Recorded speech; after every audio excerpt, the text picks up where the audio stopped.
আমরা ফিরে যাব। আলহাজ নাসিরউদ্দিন হাজী সাহেব 1000 টাকা। ভাই লিখুন।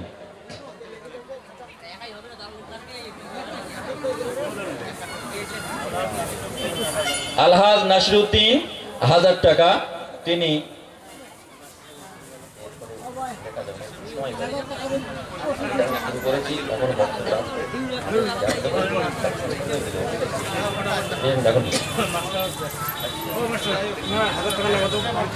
মোসলামউদ্দিন মিয়া 1000 টাকা।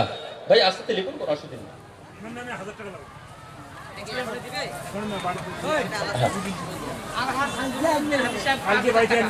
আলহাজ দৌলতউদ্দিন হাজী সাহেব 5000 টাকা। নারায়ে তাকবীর। ভাই জোরে দেন নারায়ে তাকবীর। এইটা কিয়ামতের কাজে লাগবে, এই আওয়াজটা। নারায়ে তাকবীর। আলহাজ দৌলত সাহেব তিনি 5000 টাকা ওয়াদা করেছেন মাদ্রাসার জন্য। আল্লাহ পাক তার দানকে কবুল করুন, সকলে বলি আমিন।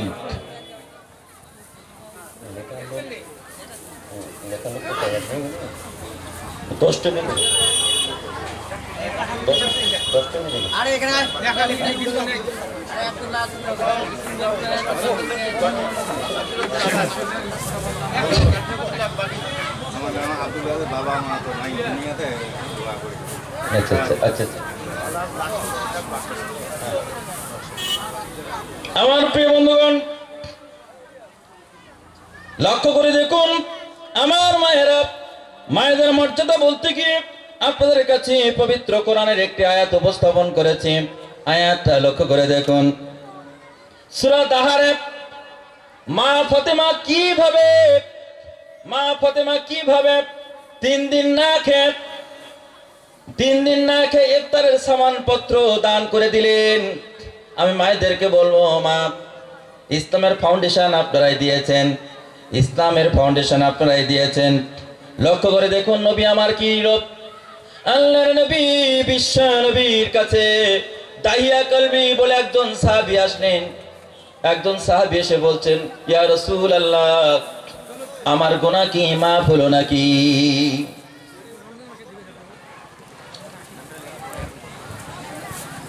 ইয়া রাসূলুল্লাহ, ইয়া হাবিবাল্লাহ, ইয়া রাসূলুল্লাহ, ইয়া হাবিবাল্লাহ, আমার গুনাহ মাফ হয়েছে নাকি? আল্লাহর নবী বললেন, হ্যাঁ, তোমার গুনাহ মাফ হয়ে গেছে, তুমি কলেমা পড়েছো, তোমার গুনাহ মাফ হয়ে গেল। রাসূল করিম সাল্লাল্লাহু আলাইহি ওয়াসাল্লাম এর কাছে কাঁদতে লাগলেন। দাইয়া কালো, ইয়া রাসূলুল্লাহ, আমার গুনাহ মাফ হলো নাকি? আল্লাহ নবী বললেন, হ্যাঁ, বললাম তো মাফ হয়েছে, আবার জিজ্ঞাসা করো কেন? দাহিয়া কালবি যখনই আবার প্রশ্ন করলেন, বলে, তোমার ব্যাপারটা আমাকে শোনাও। তুমি এমন কি অপরাধ করলে, এমন কি গুনাহ করলে যার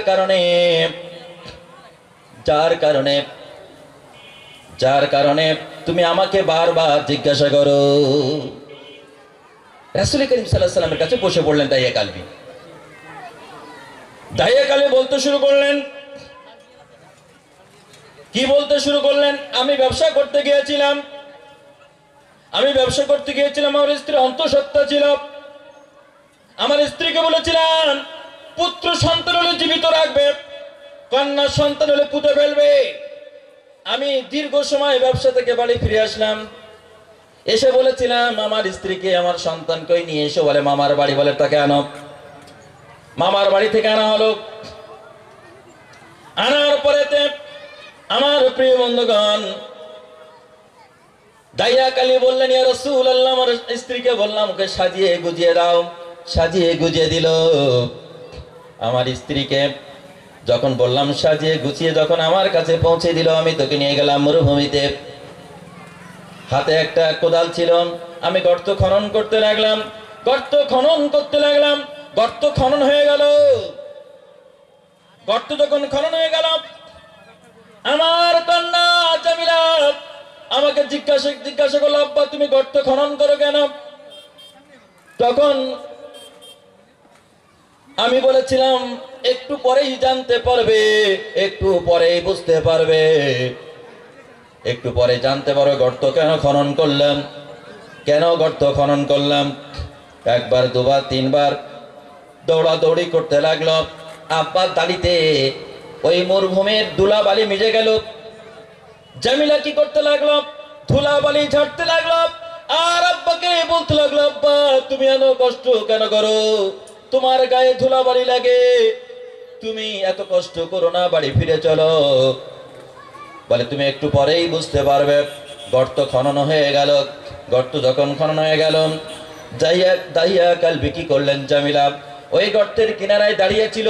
পেছন থেকে ধাক্কা মারল। পেছন থেকে যখন ধাক্কা মারলো, গর্তের মধ্যে পড়ে গেল। গর্তের মধ্যে যখন পড়ে গেল, আমার প্রিয় বন্ধুগণ, পাশে একটা পাথর রাখা ছিল। ওই পাথরটা মাথায় নিক্ষেপ করা হলো। যখনই নিক্ষেপ করা হলো, মাথাটা চূর্ণ বিচূর্ণ হয়ে গেল। আর একটা আওয়াজ বেরিয়ে আসলো, আব্বা।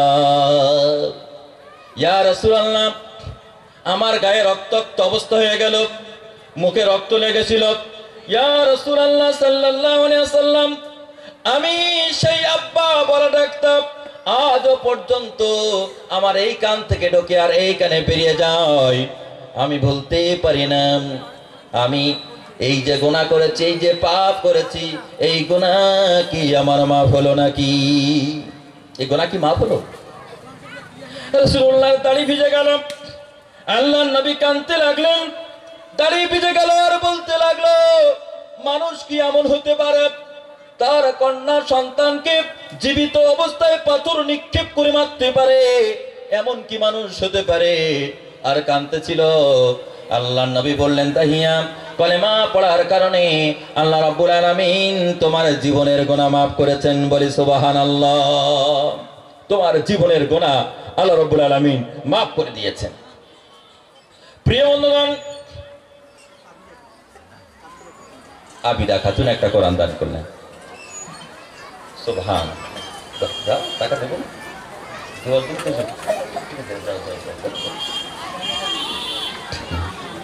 আমিনা খাতুন।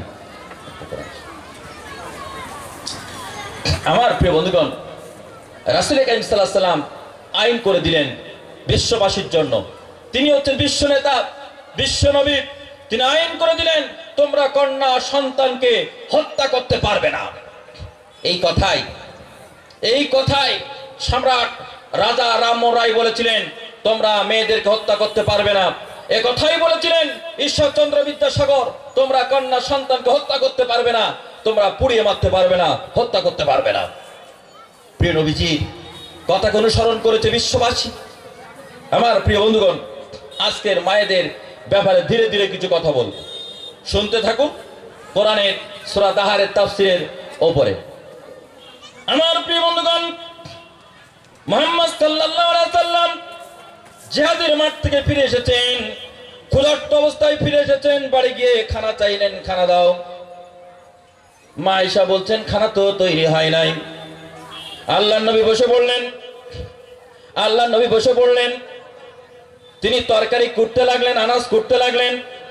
আনাজ কুটার পরে রান্নায় সাহায্য করলেন। এর উপরে খাবার তৈরি হলো, এর উপরে তিনি খাবার খেলেন। আমার প্রিয় বন্ধুগণ, লক্ষ্য করে দেখুন রাসূল কারীম সাল্লাল্লাহু আলাইহি ওয়াসাল্লামের ইমানের গতিটা কেমন ছিল। ইমানের গতিটা কেমন ছিল। স্ত্রীকে সাহায্য করেছে তরকারি কুটে। আজকের আমাদের সমাজে, আমাদের দেশে কি হয় জানেন? আমাদের দেশে যদি স্ত্রীকে সাহায্য করা হয়, একটা বাংলা প্রবাদ বাক্য আছে, মেয়েলি বলা হয় তাকে, সেই পুরুষকে। তাহলে মেয়েলি যদি বলা হয়, কেন বলা হলো? এই বাংলা প্রবাদ বাক্য জঘন্যতম প্রবাদ বাক্য। আল্লাহর নবী তার স্ত্রীদেরকে রান্না করে রান্নার কাজে সাহায্য করেছেন। রাসূল কারীম সাল্লাল্লাহু আলাইহি ওয়াসাল্লাম তিনি মা আয়েশার সঙ্গে খেতে বসেছেন। এমতো অবস্থায় মায়ের হাত থেকে গ্লাসটা নিলেন। নেওয়ার পরে মা যেখানে মুখ লাগিয়ে পানি পান করেছেন, রাসূল কারীম সাল্লাল্লাহু আলাইহি ওয়াসাল্লাম ওই জায়গাটাই মুখ লাগিয়ে পানি পান করলেন। বলি সুবহানাল্লাহ। জোরে বলবেন না সুবহানাল্লাহ? আমার প্রিয় বন্ধুগণ, স্বামী স্ত্রীর মধ্যে মিল মহব্বত বিবাহের 1 সপ্তাহ 2 সপ্তাহ আমাদের টিকে থাকে, তারপরে মাঝখানে শয়তান ঢুকে যায়। একটু আগেই আমার পূর্বে যে বক্তা হযরত খুবই ভালো ভালো কথা বলছিলেন, আমি সব কথা নোটেশন করেছি বসে বসে ব্রেনের মধ্যে। একটা কথা এত ভালো লেগেছে আমার, এই কথার সঙ্গে মিলে যায়। কি বললেন তিনি? স্বামী স্ত্রী সব সময় একই জায়গায় জোড় অবস্থায় থাকার কথা বলা হয়েছে। উনি বললেন না, নামাজের কাতারে ফাঁকা রেখো না, স্বামী স্ত্রীর মধ্যে ফাঁকা রেখো না। রাসূল করিম সাল্লাল্লাহু আলাইহি ওয়াসাল্লাম গ্লাসটা নিলেন, যেখানে মা মুখ লাগিয়েছে ওই জায়গাটায় পান করলেন। আমাদের জীবনে কি এই সুন্নাত আমরা কখনো আমল করি? আমল করি না, বরং স্ত্রীদেরকে তিরস্কার করি। তোর গায়ে দুর্গন্ধ, তোর মুখে দুর্গন্ধ, তোর চুলে দুর্গন্ধ, তোর কাপড়ে দুর্গন্ধ, কত বিচার ফায়সালা জীবনে শুনলাম আর দেখলাম। আল্লাহর নবী তার স্ত্রীদেরকে কখনো এভাবে নানা রকম কটূক্তি তিনি করতেন না। রাসূল কি করলেন? রাসূল কি করেছিলেন? মা বলতেছেন, মা আয়েশা বলতেছেন, বাড়িতে গোশত রান্না কম হতো। যখন আমাদের গোশত রান্না হতো তখন কি করতাম জানেন? বিশ্বনবীর কথা কোটেশন করে মা আয়েশা বলতেছেন, রাসূল করিম সাল্লাল্লাহু আলাইহি ওয়াসাল্লাম হাড়ের টুকরাটা আমার হাত থেকে নিয়ে নিজে চিবাতেন, আমি যেখানে চিবিয়েছি। বলি সুবহানাল্লাহ। জীবনে সুন্নত আমাদের হয়েছে, আমাদের মায়েদের, আমাদের পারিবারিক জীবনে না। হাড়ের টুকরা রাসূল করিম সাল্লাল্লাহু আলাইহি ওয়াসাল্লাম মা আয়েশার কাছ থেকে নিতেন। মা আয়েশা যেখানে চিবিয়েছিলেন ওই জায়গাটায় আল্লাহর নবী চিবাতেন। স্বামী স্ত্রীর মধ্যে মিল আর মহব্বত চূড়ান্ত দৃষ্টান্ত দেখিয়েছেন আল্লাহর নবী।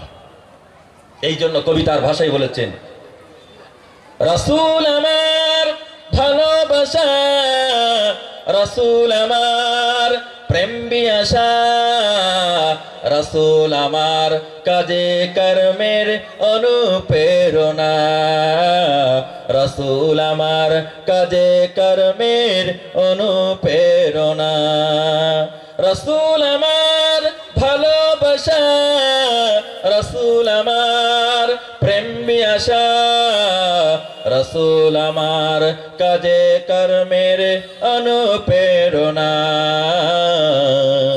রাসূল আমার কাজে কর্মের অনুপ্রেরণা। আল্লাহুম্মা সাল্লি আলা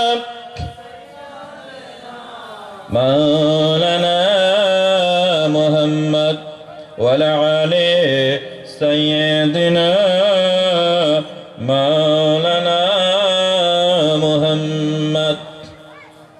আমার প্রিয় বন্ধুগণ, রাসূল করিম সাল্লাল্লাহু আলাইহি ওয়াসাল্লাম তিনি তার স্ত্রীর সঙ্গে কেমন ব্যবহার করেছেন লক্ষ্য করে দেখুন। তিনি মা আয়েশাকে বললেন, চলো আজকের এই মরুভূমিতে দুই জনা দৌড়াবো।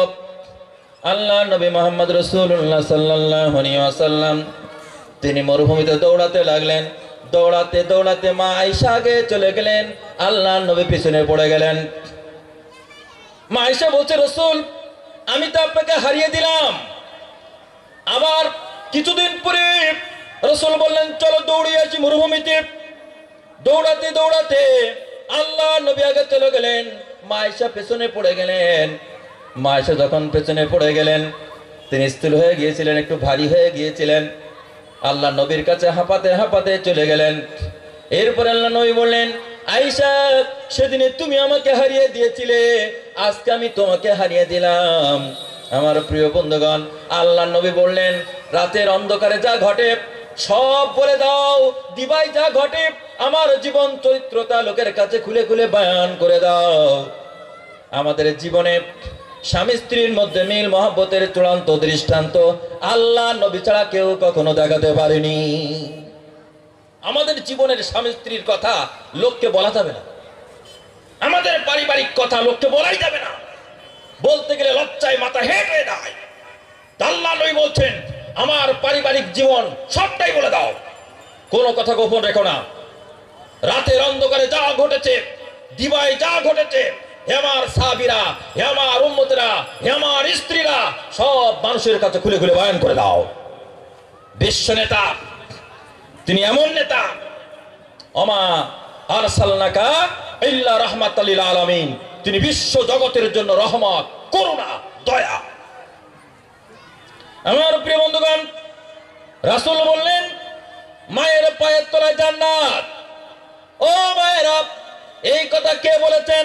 ও পৃথিবীর মায়েরা শোনো, এই কথা আল্লাহর নবী ছাড়া কেউ কখনো বলেনি। আল্লাহর নবী বলেছেন মায়েদের মর্যাদা ও সম্মান দাও, তাদের পায়ের তলায় তোমার স্বর্গ, তাদের পায়ের তলায় তোমার জান্নাত বেহেশত। সুতরাং মায়েদের সম্মান করো, খেদমত করো, ইজ্জত দাও।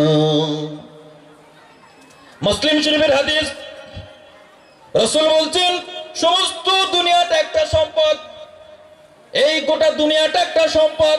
আল্লাহ নবী বললেন আর একটা সম্পদ হচ্ছে সতী সাধবী, নেককার মহিলা।